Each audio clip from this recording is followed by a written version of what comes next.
Hey guys, since the release of my video of the unboxing of the two R5 Matadors I have for test, I've been getting a couple of comments from different people regarding a safety issue of this gun. Now apparently for some people the gun was not able to withstand recoil and this piece is actually tilted back and the gas was released, so the air was released behind the pellet probe outside, apparently probably to the side of that person's face. I doubt that there was anything dangerous, probably just the issue that the gun was not usable after that. EDgun addressed this issue and they had a modification. They had actually a repair. Now this repair, this part that is changed is actually already built in the new R5s. For the older version, the customers can get this replacement kit, which is very easy to install, and I will just show this in this video. First let me show you what is the kit. The kit is actually the back side, so the back side of basically the valve assembly. In here is a valve, this gets into the tube, and the different part is actually this top part. So there is additional this part which has a hole, and I will explain during the video all of this, how this makes it safe now. And additional, you have one more screw. So this is what you get as a kit. And now I will just quickly disassemble the gun. First I will just take off the stock. So all the tools you will need for this replacement is actually Allen keys from, so emboss keys from 2 millimeters to 4. So 2, 3 and 4 millimeters keys. First let's take off the stock. So you have one screw in the back. Take it out.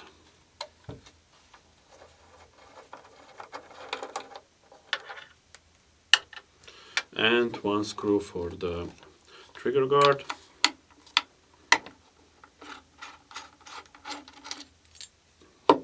And the stock should come off. Make sure you don't lose the piece in the stock, a spacer, a washer between the stock and the gun. I'll put that aside for now. And what we have to do is remove the cylinder. And we will also have to remove the, so I'm not sure what you call that, the part of the action, which is the bolt carrier. That would be probably in firearms, but not for air guns. So you have to remove this additional screw. You will need a key, the 3 millimeter key to do that. So just unscrew it. It is good if you cock it first and put it to safe. That is kind of the best way to do this. Because if you put it on safe, then the safety will actually lock the hammer back, and that's the best way. So let's remove this screw. I will just do it like this so you can see what I'm doing.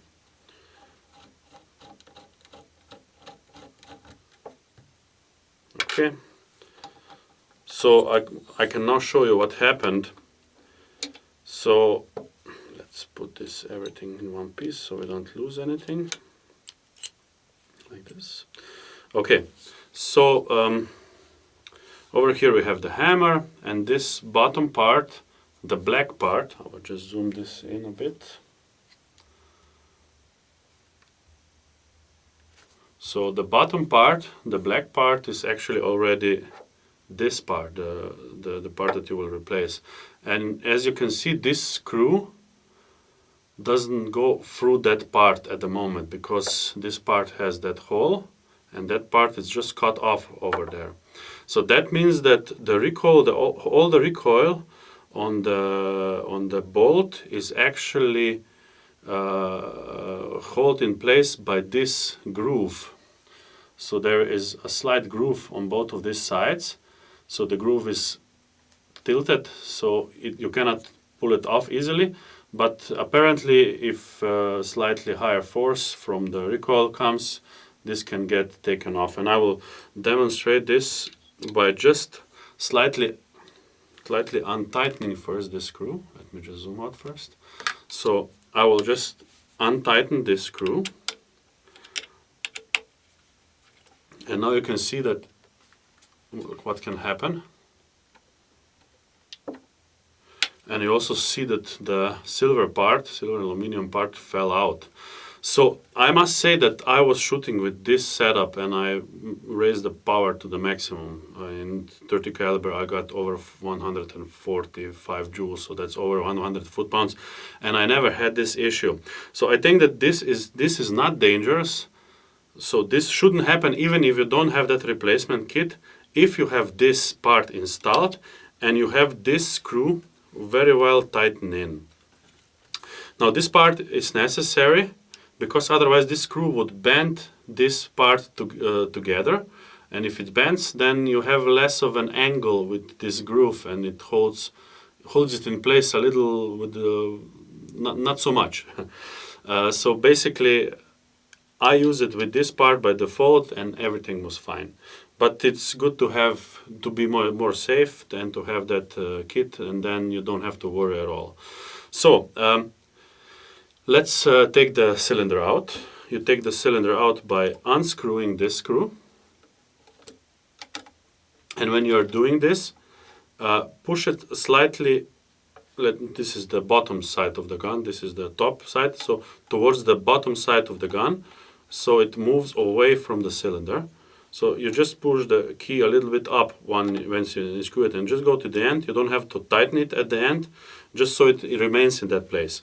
And then what you have to do is lift up the cylinder. You see, you can lift it up a bit.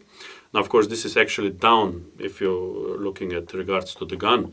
But you lift it and then pull it out. And that's it. You just pull out the whole cylinder.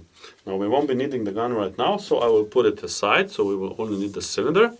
So you can now clearly see the difference. So the old part, sorry, I got it turned the wrong way.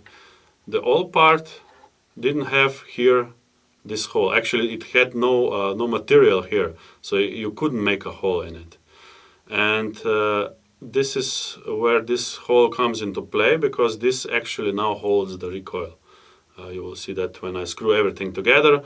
Basically, the whole rear part of the gun, so basically this screw then screws into this new part, which prevents it of moving back. And there's actually another screw, set screw in here. And this one you tighten, so once you put this bigger screw through this hole, then you tighten this screw towards that screw, so you make sure it's tight. So you make sure that there is no room to move, so it cannot move back at all. And of course there's additional holding in place by the groove that is there by default already. So let's do that. Let's replace this part. You will need a 2mm key to release the air from it. Now I have very little air right now, intentionally, because otherwise we would wait for quite a while for it to drain out. And once it's empty, this can be removed by hand. So you just unscrew this cap off, and so this valve assembly off, and then you have to replace parts, and we will do that as soon as it's empty enough. Once the pressure is quite low, you can also lean a little bit on the valve and it will release it even faster. So I have very little, but the regulator is letting it through slowly, so it will still take some time to fully drain out. And then just try it when you can. Yeah, it's still hard to unscrew, so we have still some pressure in this high pressure chamber, but the regulator is really letting it slowly out. So should be quick.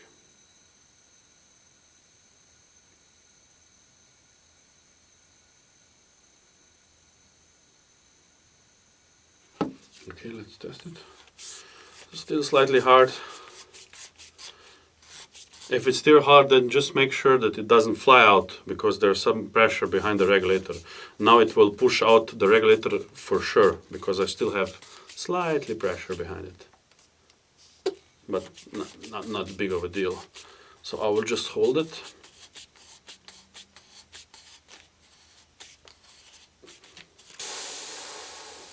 Okay. Okay. So now we have it out. Now I will just take this spacer off. If you have the original regulator inside, then everything will come out with the regulator. In this case, I have installed Huma regulator, which means that it's not screwed onto this part. So just so you know, so it's still inside, and I don't have to take it out. But I do have to take this off because I have to get the valve out. So I got the valve and the spring, and I put it in the new part. And just thread it back on.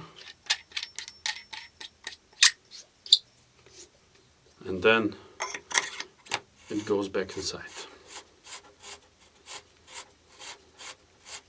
Now we could either fill the cylinder up now, or we can do it later, it doesn't matter. Just make sure that before you put the cylinder back in, that you tighten this bleed screw. So 2mm, you need a 2mm key for that. You don't have to over tighten, just tighten enough so it doesn't leak air out. So this part we won't need anymore. And what you can also do, because it is highly likely that now you won't have the gauge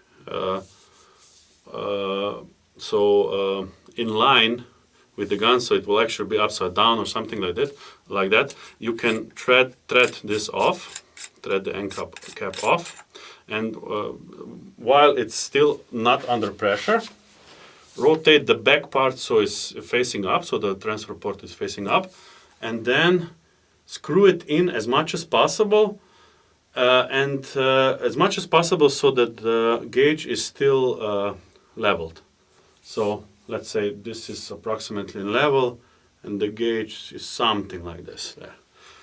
I'm satisfied with that. I'm not too picky when it comes to this. Okay, and now we can put it back in the gun. So as you can see, it's extremely simple. I probably did a lot more talking than actually what it take me to replace this part. So again, when you push it in, make sure you push it down against the gun and then push it in till the end. Yeah, okay, I cannot push it in because I didn't remove the screw. So now I have to remove the screw, fully remove, not only untighten. Okay. Now I have the new screw with the set. It's not necessary to use it because it's actually the same as the old one. Now you can thread it fully in, push it fully in. And I will take the screw, screw it back in. While you screw it in, when you tighten it, it is good that you tighten this one first, because that will be the only downside of this installing this new part, is the fact that you cannot now remove the cylinder anymore without removing this screw. And if you so basically you need to remove this screw, and if you want to remove this screw, then you will probably also need to remove the bolt, because this screw it will be held in place by this additional set screw in here, which we will tighten later. So let's first tighten the cylinder into place. So this is the cylinder. So I'm just tightening it. It will go in place and push it up against the transfer port. My phone is ringing. That's an original tone, right? No one else has that one. Okay, and once this one is tightened, then what I do is push this up, so I make sure that it's really in place. So I hold it like this and tighten this one up.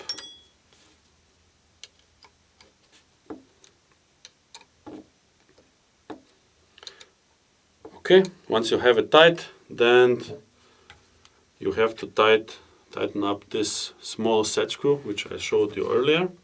Let's zoom in on this so it will be clear. So I'm not sure if you see this well, but there is a small set screw right here where I have the Allen key now. Just let me check this for myself. Yeah, it's the correct one. So again, this one. You have to tighten it up against the other screw in order not to have room to move. So that makes sure that actually in at the end the hold, it's really holding in place that part. So you will need an additional key here. It's 2.5 millimeters. Okay, let me just zoom out. So additional key 2.5 millimeters, and just tighten this. You don't have to over tighten this, because if you will be extremely over tightened, then you will destroy the threads on this screw, So that's it. It's in place. We can install back the... So now we don't need this silver aluminum part anymore, because there is also no room for it anymore. Now we just have to put everything back in place and we're done.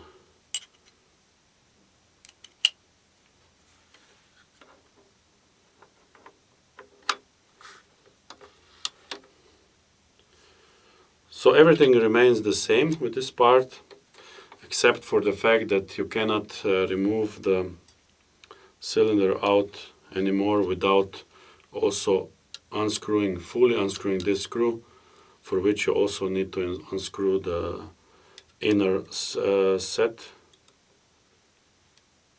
screw. So that's the only difference, otherwise nothing is changed. Okay, all we have left to do is put the stock back on and charge the gun up. Don't forget the silver spacer, and then put the top on, and then what I do is rotate it on its back, and first put the screw on the back side, because this will actually pull the whole action back and put the front screw in place.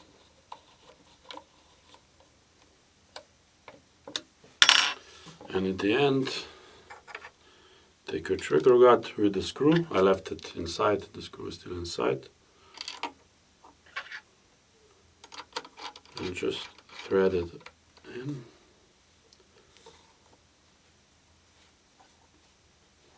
Okay. Okay, the gun is still cocked, which is the correct position for charging the cylinder without, for charging fully empty cylinder. So what I will do is charge it now. Now the Matador has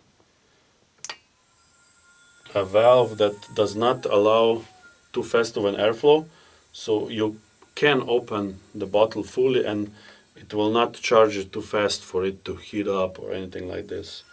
So this is a very good feature. Okay, so I won't fully charge it now, but we will do one dry shot just to make sure that our gun is functional. So it's already cocked. I put it off safe. I know for a fact that there is no pellet inside, and now we'll just make it one dry fire. Perfect. Works. So that's it. So hopefully, guys, that will set you at ease. If you have the old version, so this version of the valve assembly, contact your dealer for your gun, and they will provide you with this part. If you're buying now, you will already have it installed, and there is no concern anymore, and you can adjust the power to any level, probably even more than what is possible with this gun by default settings. So thanks for watching, guys. Please comment, share, and see you in the next video when I will be showing the accuracy of this gun. Thanks.